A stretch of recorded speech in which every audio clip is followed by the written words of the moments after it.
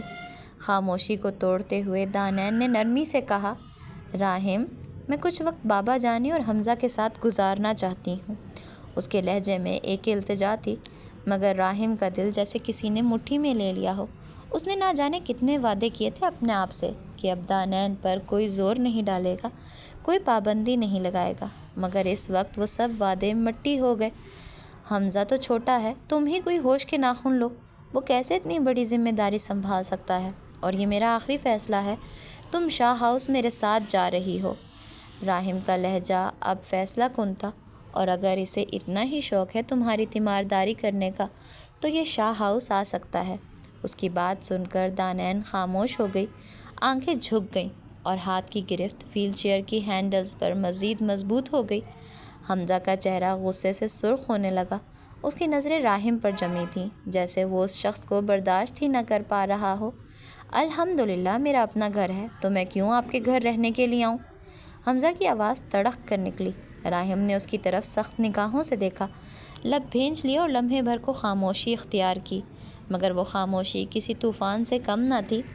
بات مزید بڑھنے ہی والی تھی کہ حسین صاحب کی آواز گونجی، جو اپنے بیٹے کو ناراض دیکھ کر بے چین ہو گئے تھے۔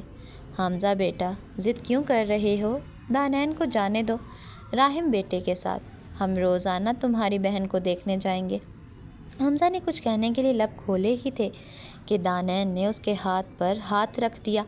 نرم تھپ تھپاتا لمس، ایک بہن کی طرف سے بھائی کو سمجھانے کا خاموش پیغام۔ راحم کی نظریں اس لمحے بھی دانین کے ہاتھ پر تھیں۔ یہ لمس اس کی نظروں سے اوجھل نہیں ہوا تھا، لمحہ لمحہ اس کی ذات میں اتر رہا تھا۔ شاہ ہاؤس کے ڈرائنگ روم سے لے کر لان تک ایک عجیب سی بھاگ توڑ شروع ہو چکی تھی۔ صبح سے جو تھوڑی تھوڑی ہلچل تھی وہ اب باقاعدہ ایک شور میں بدل چکی تھی، اور اس شور کی سربراہ تھی پریشے، جانان اور ماہنور۔ یہ ربن ادھر کیوں لگائی ہے تم نے؟ ہٹاؤ فوراً! پریشے نے زور سے آواز لگائی اور ملازم کا ہاتھ پکڑ کر ربن کی پوزیشن درست کی۔ جانان، وہ فلاور باسکٹ تم نے میز پر رکھی تھی، وہ تو بالکل ٹیڑھی لگ رہی ہے، کوئی حسن نظر نہیں بچا تم میں؟ ماہنور نے تنک کر کہا، اور خود جا کر میز سیدھی کرنے لگ گئی۔ تم دونوں لڑکیوں کی آنکھوں میں شاید رنگ اندھے پن کی شروعات ہو گئی ہے۔ یہ کون سا کلر تھیم ہے؟ پیچ اور پنک؟ ہائے اللہ، میری دانین کو کیا شوق لگے گا گھر آ کر۔ ماہنور دونوں ہاتھوں سے سر تھامے کھڑی تھی، جیسے یہ ذمہ داری نہ ہوئی کوئی کہتے با مشقت ہو گئی ہو۔ پریشے نے اپنی چپل ایک طرف اچھال کر ملازم کی طرف اشارہ کیا، ارے حامد بھائی، ادھر آؤ نا، یہ کارڈ بورڈ ادھر نہیں، ادھر لگانا ہے، سامنے، اور ہاں، ٹیپ لگاتے وقت دیکھنا کہ نظر نہ آئے۔ ملازمین کے قدموں کی چاپ پورے ہال میں گونج رہی تھی، کوئی پھول لا رہا تھا، کوئی کشن سیٹ کر رہا تھا، کوئی جھاڑ پونچھ میں مصروف تھا، اور اس سارے ہنگامے میں سکندر ولا والے افراد جیسے زبردستی کی مشقت پر لگائے گئے قیدی دیواروں کے ساتھ کھڑے کھڑے حیران نظروں سے تینوں لڑکیوں کا راج دیکھ رہے تھے۔ اذلان بھائی، آپ بس کھڑے رہنے آئے ہیں؟ یہاں وہ لائٹس تھامیں اور ارشمان بھائی سے کہیں کہ سیڑھی لا دیں۔ پریشے کی آواز سن کر اذلان نے پہلے تو ناک چڑھایا، پھر جانان کی مسکراہٹ کو دیکھ کر دل مار کر سیڑھی کی طرف بڑھا۔ اذلان نے سیڑھی کھینچ کر دی مگر ساتھ ہی چڑھنے سے انکار کر دیا۔ میں کسی کی شادی میں نہیں آیا جو سیڑھی پر چڑھ کر دل بناتا پھروں۔ ماہنور نے بھویں اچکا کر گھورا۔ اچھا، تو کیا آپ نے کبھی کسی کی شادی کے لیے دل بنایا ہے یا دل توڑنے میں ماہر ہیں؟ ارشمان جو خاموشی سے کھڑا سب کچھ دیکھ رہا تھا ہلکی سی ہنسی دبا نہ سکا۔ پریشے نے فوراً اسے دیکھا۔ آپ بس ہنستے رہیں گے بھائی یا کوئی کام بھی کریں گے؟ ادھر یہ قالین ذرا سیدھا کر دینا۔ میں؟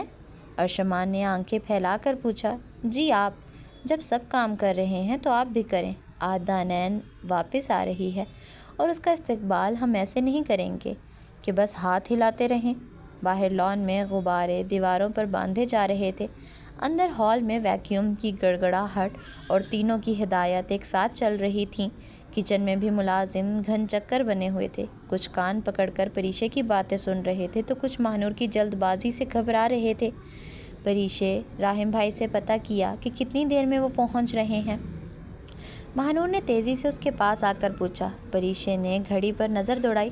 ہاں بھائی کہہ رہے تھے بس ہم 1 گھنٹے میں پہنچ جائیں گے، کوئی پیپر ورک کمپلیٹ کر رہے ہیں، تب تک یہ سب کام ختم ہونے چاہیے۔ اذلان، وہ فلاور شاور کہاں ہے جو آرڈر کیا تھا؟ اذلان نے جیب سے موبائل نکالا اور بیزاری سے بولا، ابھی آیا نہیں، تم لوگ کچھ زیادہ ہی سیریس لے رہی ہو یہ سب۔ کیوں نہ لیں، وہ ہماری دوست، بھابھی اور بہن ہے اور ہم چاہتے ہیں کہ اسے لگے کہ وہ گھر آئی ہے نہ کہ کسی گودام میں۔ ماہنور کی آنکھوں میں چمک تھی اور وہ چمک سب کو خاموش کر گئی۔ پریشے اب صوفے کے کشن سیٹ کر رہی تھی، ایک ایک کنارے کو سنوار رہی تھی، جیسے دانائن ابھی دروازے سے داخل ہوگی اور سیدھا اس صوفے پر بیٹھے گی۔ ماہنور، وہ کیک ریڈی ہے؟ جانان نے ماہنور سے استفسار کیا۔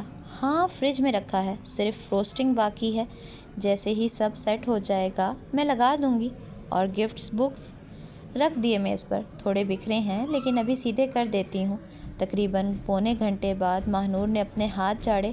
بس اب جو ہو گیا ہو گیا، لیکن حقیقت یہ تھی کہ جو ہونا باقی تھا وہ سب سے خوبصورت لمحہ ہونے والا تھا، اور یہ سارا ہنگامہ، یہ شور، یہ بھاگ دوڑ، یہ محبت تھی جو دانین کے لیے دلوں سے نکل کر ہاتھوں میں آ گئی تھی۔ یہاں ہوتی ہے ہماری آج کی ایپیسوڈ کا اختتام۔ امید کرتی ہوں کہ آپ کو آج کی ایپیسوڈ پسند آئی ہوگی۔ مزید اس ناول کو پڑھنے کے لیے پلیز میرے چینل انا شاہ وائس کو سبسکرائب کیجیے، میری ویڈیوز کو لائک شیئر کمنٹ میں ریویوز لازمی دیں اور ساتھ ہی ساتھ بیل آئیکن کو ہٹ کر دیجیے تاکہ آپ کو تمام اپڈیٹس وقت پر ملتی رہیں۔ انشاءاللہ جلد ملیں گے اسی ناول کی نیکسٹ ایپیسوڈ کے ساتھ۔ تب تک کے لیے اللہ حافظ، خود بھی خوش رہیں اور اپنے ارد گرد رہنے والے لوگوں کو بھی خوش رکھیں۔